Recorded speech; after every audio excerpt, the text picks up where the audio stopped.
తిరుపతి ప్రజలకి వైఎస్ఆర్ కాంగ్రెస్ పార్టీ తరఫున ప్రజానీకానికి అందరికీ కూడా శిరస్సు వంచి ముందుగా నమస్కారం తెలియజేసుకుంటున్నాను.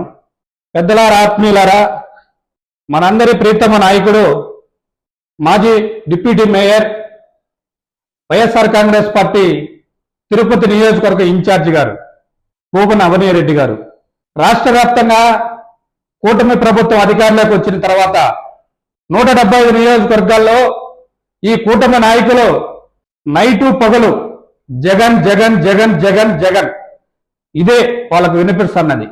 కొడుకున్నా జగనే కనపడుతున్నాడు, లేచినా జగనే కనపడుతున్నాడు. అదేవిధంగా తిరుపతిలో ఉన్న కూటమి నాయకులకి అభినయ్ అభినయ్ అభినయ్ అభినయ్ అభినయ్. ఎందుకంటే ఒక 35 సంవత్సరాల యువకుడు డిప్యూటీ మేయర్ అయిన తర్వాత తిరుపతిలో కనీ విని ఎరగని రీతిలో ఈ తిరుపతి పుట్టి ఎన్ని సంవత్సరాలు అవుతుందో మనందరికీ కూడా చాలా మందికి తెలియదు. వాస్తవంగా కూడా నాకు కూడా తెలియదు. నాకు దాదాపు 47 సంవత్సరాలు గడుస్తుంది. అయినా కూడా ఈ తిరుపతిలో చాలా మంది ఎమ్మెల్యేలు, ఎంపీలు, ప్రజాప్రతినిధులుగా పనిచేసిన వాళ్ళు ఉన్నారు.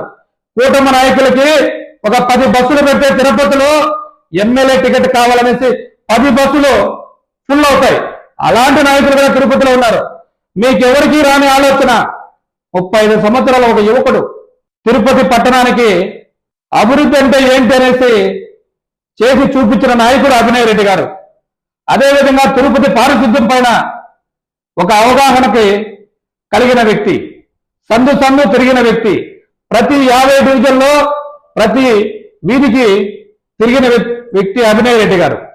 ఆయన తిరుమల తిరుపతి దేవస్థానంతో మాట్లాడి ఒక ఒప్పందం కుదుర్చారు.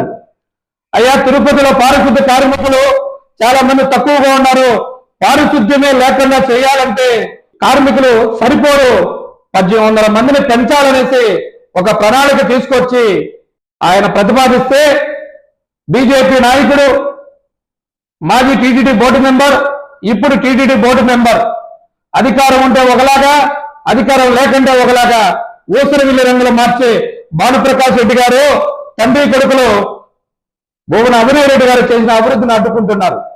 అయ్యా, నువ్వు టీటీడీ బోర్డు మెంబర్గా ఉన్నప్పుడు, ఇప్పుడు బోర్డు మెంబర్గా ఉన్నావు. గతంలో ప్రతిపక్షంలో 5 ఏళ్ళు భూపన అవినయ్ రెడ్డి గారు ఏ కార్యక్రమం చేసినా అడ్డుకునే పనులు చేశావు. సాక్షాత్తు నీ చేతుల ద్వారా గౌరవ హైకోర్టులో ఫిల్లు వేసి అభివృద్ధిని అడ్డుకునింది, పారిశుద్ధ్య కార్మికులు పెంచకుండా అడ్డుకునింది నువ్వు కాదా అనేసి ఈ సందర్భంగా తెలియజేస్తున్నాను. అదేవిధంగా తిరుమల తిరుపతి దేవస్థానం నిధులు, తిరుమల తిరుపతి అంటే 2 ఒకటే.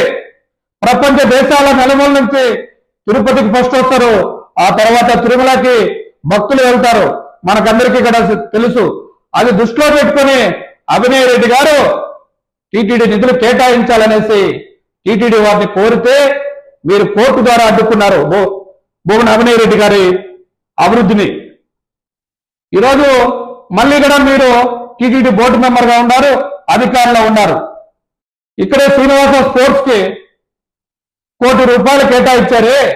గతంలో మటుకు టీటీడీ నిధులు తిరుపతి కేటాయిస్తే భక్తుల మనోభావాలు దెబ్బతింటాయని చెప్పిన భానుప్రకాష్ రెడ్డి ఇప్పుడు శ్రీనివాస స్పోర్ట్స్ కి ₹1 కోటి కేటాయించారే. భక్తుల మనోభావాలు ఎక్కడికి పోయినాయి భానుప్రకాష్ రెడ్డి గారు అనేసి ఈ సందర్భంగా నీకు తెలియజేస్తున్నాం.